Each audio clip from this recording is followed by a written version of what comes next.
Estamos con ustedes en su programa Sin Tabú. Es una alegría tenerlos nuevamente con nosotros para ventilar aquellas dudas, inquietudes sobre el tema de hoy. Vamos a conversar con nuestra especialista Damaris Quinteros. Ella es magíster en psicología educativa y psicóloga de profesión, con quien vamos a ventilar el tema adicción al sexo. Damaris, bienvenida a Sin Tabú. Gracias, Vicky. Nuevamente es grato estar aquí con ustedes. Vamos hoy día a hablar contigo, Damaris, sobre este tema tan interesante. Mucha gente cree tener un concepto, una idea de lo que es la adicción al sexo. ¿Tú qué nos podrías decir? Bueno, Vicky, en realidad todavía no hay un consenso claro respecto al término adicción. No se sabe si es o cumple los mismos requisitos que las adicciones más conocidas, como a las drogas, al alcohol o al tabaco, pero se la denomina más bien como hipersexualidad, ¿no? Que es un término que ha venido a reemplazar lo que se conocía como satirismo en los varones o ninfomanía en las mujeres, que era una exacerbación de la conducta y el impulso sexual, ¿no? Hay mucho debate alrededor, pero sí es cierto que se da una especie de trastorno en la conducta humana en cuanto a el incremento de la frecuencia y la intensidad y las ideas obsesivas que hay en torno al sexo, identificado como hipersexualidad. ¿Por qué este tema, Damaris, es un tabú? ¿Por qué la gente no quiere aceptar con naturalidad que existe una adicción al sexo, que se da en nuestra sociedad, que está presente en nuestro medio? ¿Por qué hay ciertos reparos, ciertos miedos en relación a este tema, Damaris? Porque la conducta sexual de por sí es un tema como de un ámbito muy privado, ¿no? Nos cuesta muchísimo hablar de ella, ya de las cosas normales. ¿Qué será de las anormalidades, ¿no? Y por ahí una persona de repente tiene preguntas al respecto y dice, ¿no será que yo me estoy pasando del límite? Mi deseo, mi impulso sexual, ¿no será fuera de lo normal? Pero ¿a quién le pregunto, no? Entonces entramos en una especie de soledad, de una vida oculta, que ya de por sí es difícil hablar, y confesar nuestras anomalías resulta muy penoso, ¿no? Muy vergonzoso, hasta culposo para algunas personas, por lo que se posterga, se evita el tema, ¿no? Y llegamos a conformarlo como un tabú. Y esto en relación a que este tema va directamente relacionado con nosotros mismos. Y queda el comentario de la gente, de los familiares, de los amigos, los que están cerca al individuo, sea hombre o mujer, que está padeciendo por esta adicción. Así es, y es porque también las características de este problema son bastante llamativas, ¿no? Por ejemplo, el hecho de fantasear constantemente, contar chistes sobre sexo, vemos una escena en la televisión y ya estamos dándole el doble sentido. Hay como un constante ir al tema de la sexualidad, ¿no? Del sexo, de las relaciones íntimas. Es como que el sexo permea toda actividad que el ser humano, que ese individuo realiza, ¿no? Además, podemos verlo en sujetos que van constantemente a tiendas, ¿no? A sex shops, buscan artículos, van a internet, están constantemente consumiendo pornografía. Personas que no pueden resolver las tensiones cotidianas, a no ser por la vía genital, sexual. Personas que el estrés, la ansiedad, la timidez, la incapacidad para entablar relaciones sociales, las resuelven a través de esto, ¿no? Ahora, no solamente poniéndose en contacto con otras personas, sino también autoagrediéndose, autoestimulándose, al punto de a veces llegar a un agotamiento físico intenso, ¿no? Podríamos decir que esto que tú nos mencionas y bien nos ilustra Damaris, nuestra especialista de hoy, son las causantes de esta adicción al sexo. Se me ocurre una iniciación temprana en la vida sexual.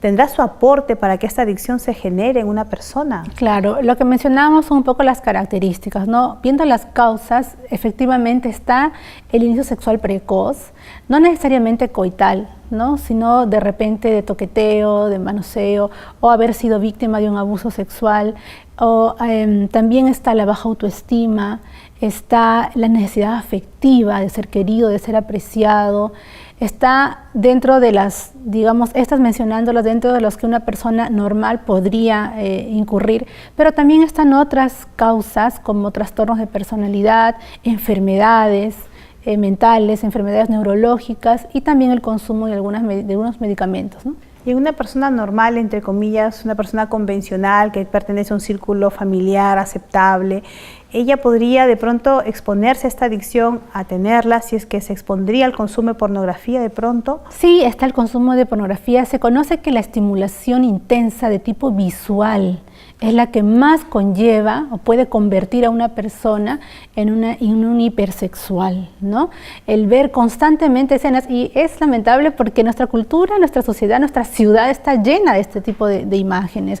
Los diarios, las propagandas, en los servicios automotrices están llenos de chicas con poca ropa, de modo que este bombardeo sí genera una constante sensibilidad al tema sexual. Y claro, imagínate, una persona que recibe constante estimulación, llega a su cuarto, está sola, cansada, tiene dificultades para relacionarse con otras personas, carencia afectiva, baja autoestima, va a tener la puerta como más abierta para meterse a este terreno en búsqueda de placer, de bienestar, de autosatisfacción, ¿no? Entonces es fácilmente vulnerable a esta situación. ¿Y qué de la masturbación, Damaris? Algunos expertos recomiendan la masturbación como una parte del desarrollo, debe ser aceptada, concebida, no debe ser censurada. Sin embargo, podríamos encontrar en ella un riesgo para generar una adicción al sexo. Claro, muchos te van a decir, bueno, estás tensionado, estás estresado, te ha ido mal en el día, esta es una vía por la cual tú te puedes sentir bien y vas a disfrutarlo y se te va a ir toda la energía negativa, ¿no? Pero en realidad estamos ante una práctica muy peligrosa. Primero, porque afecta nuestra vitalidad, nuestra energía, nuestra capacidad de concentrarnos, nuestra autoestima, y a la larga distorsiona lo que es el verdadero disfrute sexual que fue dado por Dios para vivirlo en pareja. Al yo autoestimularme o la persona al autoestimularse, tergiversa la noción de placer, y luego cuando efectivamente tiene una pareja, establece una relación con la persona del sexo opuesto y no logra la misma intensidad o la misma velocidad en experimentar el orgasmo, por decir, entonces ocurre frustración, ocurre culpa, hasta menosprecio por la pareja, ¿no? Entonces altera definitivamente el desarrollo normal de una sexualidad. Vemos, Damaris, que estos indicadores, estas realidades que en nuestra sociedad son observables, son medibles, están presentes, tienen una suerte de invasión de parte de los medios de comunicación. Ya tú nos has mencionado que algunas de esas causas están dadas por esos medios erotizados que nos rodean. ¿Cómo lidiar con esa realidad? ¿Qué podemos hacer? ¿Cambiar la realidad que nos acompaña? ¿Es una utopía de pronto? ¿Qué hacer en este caso con estos medios que son palpables y que hasta los niños están siendo expuestos a ello? Bueno, cada uno de nosotros conoce sus puntos débiles, ¿no? Si una persona que puede estar viendo el programa identifica algunas de las cosas que hemos mencionado como de su experiencia propia, entonces hay que estar alerta. Si yo sé que al ver una imagen erotizada, que al ver una chica o al ver un hombre con poca ropa, ya despierta en mí ciertas sensaciones, soy muy proclive a sensibilizarme o a estimularme con ese tipo de mensajes o de imágenes, entonces debo tener cuidado. Si bien es cierto, yo no puedo autoexcluirme de la sociedad ni del contexto donde vivimos, sí puedo empezar a poner algunas barreras. Evitar. Si yo sé que a cierta hora de la noche empiezan a dar películas o a proponerse en la televisión cosas que me van a estimular, las evito, apago, cierro. Si yo consumo ciertos periódicos donde están a la orden del día las imágenes, las evito. Entonces vamos cerrando canales, vamos evitando de repente lugares, vamos evitando situaciones, conversaciones, entrar a ciertas páginas de internet para minimizar el impacto que ese torrente de estímulos puede ejercer en una persona. Es verdad lo que tú nos dices, Damaris, estos medios erotizados de pronto son transversales a cualquier edad. Desde los niños hasta los adultos y muy adultos están expuestos a estos medios. Quisiéramos que tú ahora nos pudieras decir por etapas en la vida, el adolescente, el joven, el adulto, ¿qué causas tendrían ellos que cuidar para poder levantar esas barreras de protección que muy bien tú nos has planteado? De acuerdo a la edad, ¿cuáles serían las causas más frecuentes a las cuales se exponen estas personas? Muy bien, se sabe que del total de la población, más o menos un 6% es el que se ve afectado por este problema, ¿no? Y de lo cual el 2% son mujeres. Es muy poca la frecuencia vista en las damas, es más, son más proclives los varones. Sería un punto de partida, ¿no? Los que tenemos hijos varones, adolescentes varones en casa, brindar la información requerida, transparente, para que ellos puedan conocer qué conductas son aceptadas, cuáles ya son anormales, qué imágenes realmente son educativas y cuáles ya te van a, digamos, llevar por ciertas perversiones. brindarle la información más clara, especialmente concentrándonos en los varones. Ahora, también podemos partir desde la infancia, ¿no? Podemos ir educando a un niño para evitar ciertos estímulos. Pero los niños van a decir, mira esa figura de esa mujer, se pueden asustar, ¿no? Entonces, educar, ahí viene la función del padre, de la madre, para enseñar, para ayudarlos a discriminar la información correcta de la que ya, digámoslo a ciencia cierta, son pornográficas, ¿no? Porque y cada vez es más libre, cada vez vemos la publicidad a personas con menos ropa. Lo que antes de repente era una minifalda, ahora se ha vuelto un shortcito muy chiquitito y cada vez más pequeño, por arriba y por abajo, ¿no? Entonces estamos cayendo en una situación social permisiva, ¿no? Relativa, donde yo no te hago daño a ti, si tú quieres mírame, si no, no lo mires, no es tu problema, ¿no? Entonces vamos a necesitar crear filtros en los niños, en los adolescentes, para que ellos puedan discriminar y aceptar, tolerar ciertos estímulos y rechazar otros. ¿Cuáles serían esos filtros, Damaris? ¿De qué hablamos? Están los valores, sí, está el respeto a mí mismo, el respeto por la otra persona, está el pudor, ¿no? Por el cuerpo, está el respeto, ¿no? por las cosas que yo veo. Cuando hablo de la tolerancia, yo hablo de que un niño cuando ve una imagen estimulante, el niño tolera hasta cierto nivel, ¿no? Pero cuando el niño no siente rechazo, más bien siente apego por la imagen, estamos pasando ciertos umbrales de tolerancia, y si ahora digamos, tolera esto, cuando vaya creciendo va a tener todavía mayor margen de tolerancia. Claro, mayor margen de tolerancia. Y cuando sea adulto, ¿qué le va a estimular? Entonces vamos a caer en un círculo vicioso, ¿no? De necesidad, de atracción. Es como cuando uno prueba por primera vez el ají. Si tú pruebas la primera vez, lo vas a rechazar de una, ¿no? Pero poco a poco necesitas más, y vamos a terminar con problemas de personalidad, con alteraciones en la conducta. Y esto por la constante exposición. Repetida, cada vez más intensa. ¿Sí? ¿Nos podría llevar esto a pensar, Damaris, que el origen de las adicciones al sexo podrían estar en algunos trastornos de la libido? ¿Es posible esto? Sí, cuando hablamos de la libido hablamos de la energía sexual, ¿no? Podemos traducirla en un término más comprensible como el impulso sexual, ¿no? Todos tenemos impulsos sexuales, especialmente que despiertan a partir de la adolescencia. Se sabe que esta hipersexualidad va a ser más intensa o puede tener sus principios al comienzo de la adolescencia y al comienzo de la adultez. Hablamos 35, 40 años, ¿no? De la adultez propiamente dicha, ¿no? Porque antes es adultez temprana o juventud. Entonces, estos dos periodos son como los más propensos a que una persona pueda caer en la hipersexualidad. Muy bien, Damaris, qué interesante conversar contigo de este tema. Estamos aquí ventilando nuestras inquietudes sobre nuestro tema de hoy, adicción al sexo. Agradecidas a Damaris Quinteros, quien es magíster en psicología educativa, psicóloga de profesión, quien ha venido a ventilar todas nuestras dudas en relación a nuestra temática. Recuerden que nos interesa saber sus opiniones, sus sugerencias, tal vez algunas preguntas que ustedes quieran hacer en relación al tema de hoy. No duden en hacerlo en nuestro blog, en nuestro correo electrónico o en el Facebook del programa. Volvemos con la siguiente parte de este programa.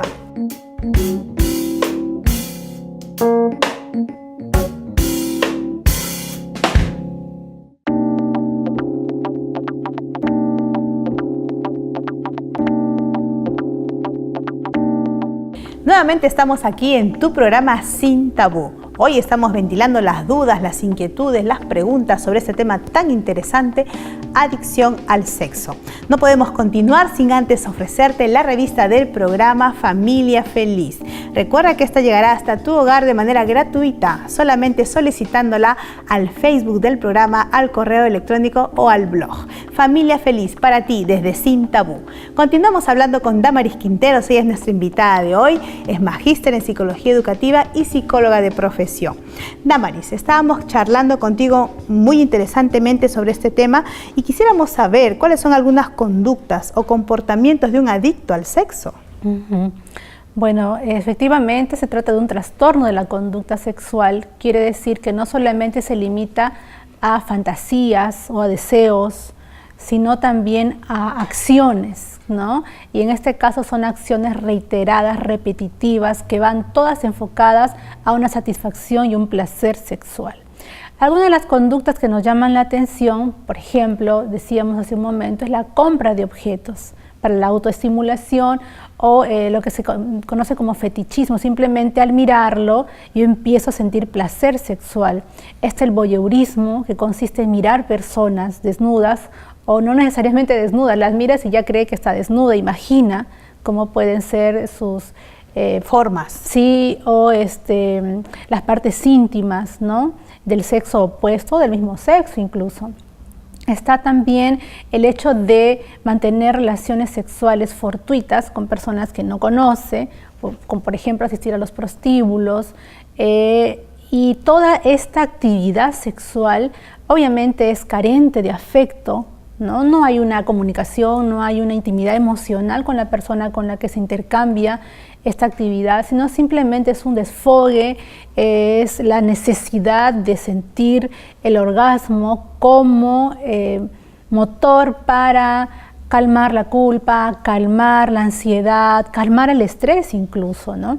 Ahora, esto va en intensidades, puede ser menos intenso y podemos llegar hasta una persona que puede tener incluso hasta el día, digamos, 5 encuentros sexuales, ¿no?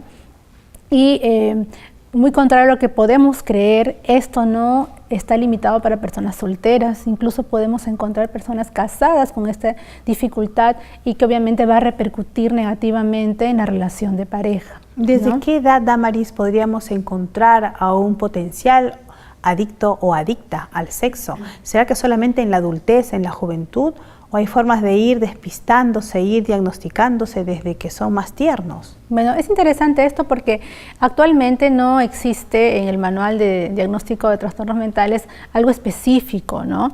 Pero se está proponiendo, sí, que se incluya la hipersexualidad como un trastorno en la conducta.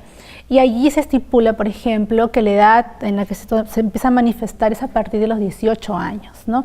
Antes podríamos hablar de tendencias, rasgos, pero ya como un problema instaurado a partir de los 18 años. ¿Y qué relación encuentras, Damaris, entre la adicción al sexo y algunas desviaciones sexuales? Tal vez las más comunes, las más observadas, o aquellas desviaciones sexuales ocultas que no son habladas, son tabúes. ¿Encuentras alguna relación entre esto y lo otro? Claro. La persona que sufre de este trastorno, que padece este problema, realmente experimenta eso, un sufrimiento interno, porque es como una doble vida, ¿no? Aparentemente yo soy feliz, estoy bien, no doy a notar incluso, más allá del agotamiento físico que una persona puede experimentar, el estar viviendo esto, ¿no? Entonces, el hecho de llevar una doble vida hace que yo me esconda, me aísle, cada vez más solitario, cada vez más oculto, cada vez más culposo, ¿no? Ahora, el hecho de que una persona necesite comprar objetos, esté todo el día pendiente de cómo estimularse, cómo obtener mayor placer, puede llegar hasta puntos extremos.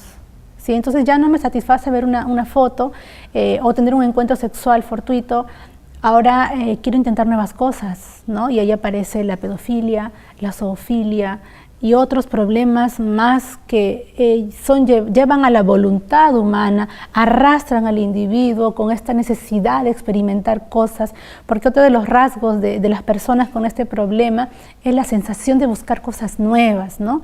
Cuanto más riesgoso, cuanto más arriesgada la situación, más estimulante. Entonces caemos en una distorsión de lo que es el placer, ¿verdad? Y llegamos efectivamente a conductas ya anormales. Encontramos que este tema tan interesante se va a ir mostrando de diferentes formas, de diferentes intensidades, como bien nuestra especialista nos lo manifiesta, y quisiéramos ahora saber qué de estas desviaciones, qué de estas adicciones y su relación con las emociones. ¿En qué contextos sociales empieza a observarse esos exabruptos emocionales propios de estas adicciones al sexo? Bueno, yéndonos al plano patológico, vamos a encontrar que la literatura científica señala que las personas con trastornos, por ejemplo, bipolares, que es un trastorno del humor, del estado de ánimo, son los más proclives a esta situación, ¿no? ¿Por qué? Porque hay episodios de euforia y episodios de decaimiento, como de depresión. Entonces, esta exacerbación de las emociones te llevan a una situación como la hipersexualidad. Decíamos también que las personas con baja autoestima, con necesidad de afecto, con mucha ansiedad flotante, que no saben cómo resolver las situaciones, que están alterados emocionalmente, son también propensos a la hipersexualidad. Están arraigados y es un círculo vicioso, fíjate, porque el estar solo, el estar ansioso, el estar estresado, el estar deprimido, me lleva a la conducta. Y una vez que se practica la autoestimulación o el encuentro sexual, genera también más ansiedad, más estrés, más soledad, y es un círculo en el que la persona le resulta muy complicado salir y requiere ayuda. ¿Qué podríamos decir, Damaris, es primero? ¿La desviación, la adicción al sexo o el mal manejo de las emociones? ¿Qué va delante del otro?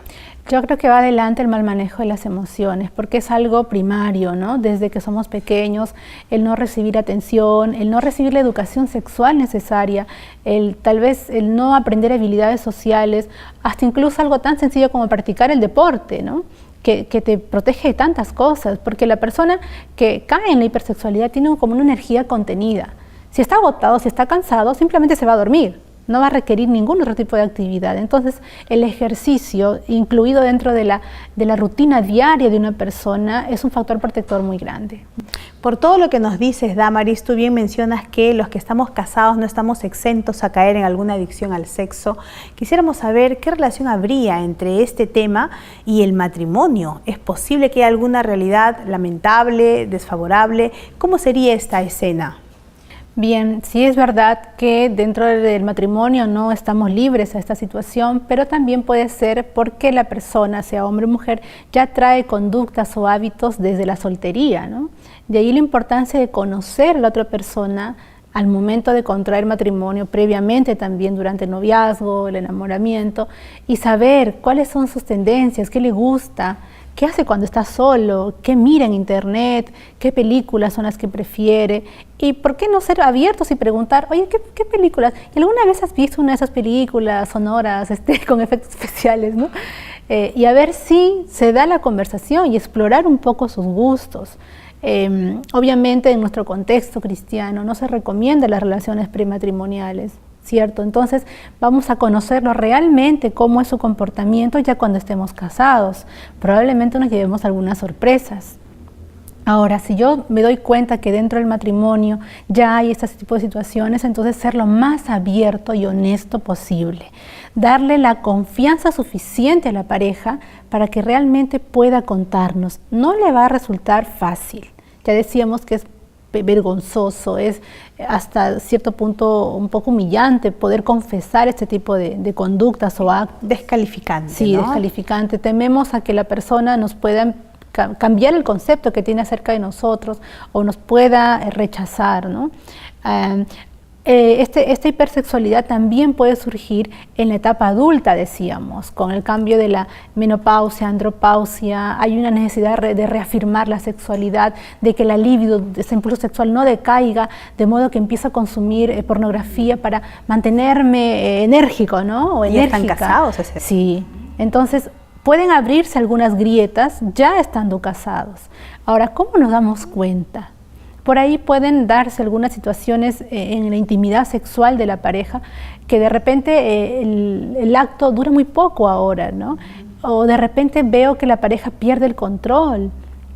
No hay una secuencia, digamos, ordenada, placentera en el encuentro sexual, sino que es intenso, fortuito, y veo que a la persona tiene reacciones más impulsivas, más intensas que antes no presentaba, ¿no? Entonces esas cosas nos deben llamar la atención, y más allá de quedarnos callados o decir, ay, no le voy a preguntar, pobrecito, qué vergüenza, o pobrecita, no, mejor dejo el tema allí. No, debemos abrirnos, ser sinceros, ser honestos en lo que nos está pasando, porque no va a haber otra persona que nos pueda entender mejor que nuestra pareja, ¿no? En este tema. Nos interesa ahora saber, Damaris, ¿qué medidas de prevención tú nos darías? Y para quienes ya cayeron en esta realidad, ¿qué tratamiento primario o especializado podríamos tener en cuenta? Bueno, primero la conciencia del problema, la noción de problema. Si a lo largo de lo que hemos venido conversando ahora una persona identifica que tiene rasgos de esta naturaleza, entonces hay que hacer clic, como se dice, ¿no? Hay que caer que sí, estoy ante una situación problemática, que más allá de darme placer, me está atrapando como un remolino y me va a llevar a situaciones físicas, emocionales, familiares, psicológicas, de las que ni siquiera yo tengo conciencia. O sea, la persona que está metida en esta situación no tiene de todo claro el panorama de lo que implica lo que está viviendo. Y tampoco tiene claro lo que implica para las personas que están alrededor de él, llámese esposa, hijos. Incluso se conoce que las personas que tienen esta situación podrían inconscientemente transferir los modelos de conducta a los hijos. Y qué triste, ¿no? Porque se volvería una cadena, un ciclo generacional, ¿no? Entonces, definitivamente hay que tomarlo en consideración, poner las barreras, evitar las situaciones, caer en que sí tengo una situación y si yo no lo puedo controlar, ya sobrepasa mi voluntad, buscar la ayuda espiritual, la ayuda profesional necesaria para salir de esta situación. Muy bien, Damaris, estamos encantados por toda la información que tú bien nos has compartido hoy sobre adicción al sexo. No está de más decirles, mis queridos amigos, que el seno de toda la potencialidad positiva, ventajosa, edificante para los seres humanos está en el hogar. El hablar de la sexualidad a temprana edad, con las palabras adecuadas, sin distorsionarla, sin verla como algo negativo, el contemplar las debilidades, algunas falencias o vacíos que en este desarrollo sexual se puedan dar en el desarrollo humano, será la mejor protección y prevención para evitar estas adicciones, especialmente aquellas relacionadas con el sexo. Vamos a meditar lo que dice la palabra de Dios en 1 Corintios 10:31. Si pues coméis o bebéis o hacéis otra cosa, hacedlo todo para la gloria de Dios. Que el Señor los bendiga y con este pensamiento queremos cerrar este programa de Sin Tabú. Nos vemos en la siguiente edición.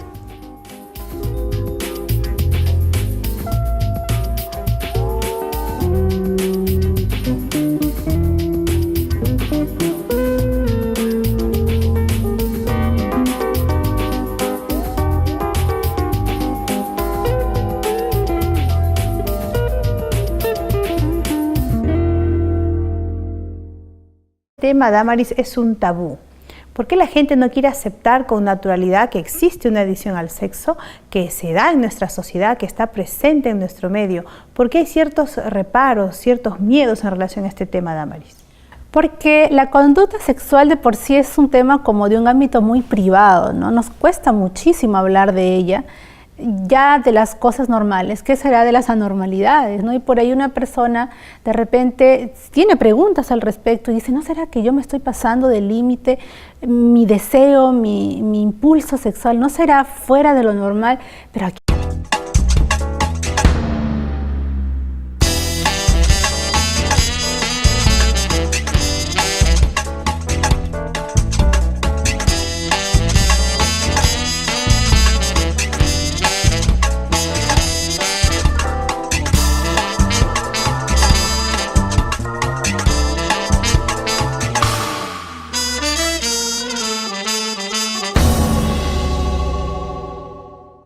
Estamos con ustedes en su programa Sin Tabú. Es una alegría tenerlos nuevamente con nosotros para ventilar aquellas dudas, inquietudes sobre el tema de hoy. Vamos a conversar con nuestra especialista Damaris Quinteros. Ella es magíster en psicología educativa y psicóloga de profesión, con quien vamos a ventilar el tema adicción al sexo.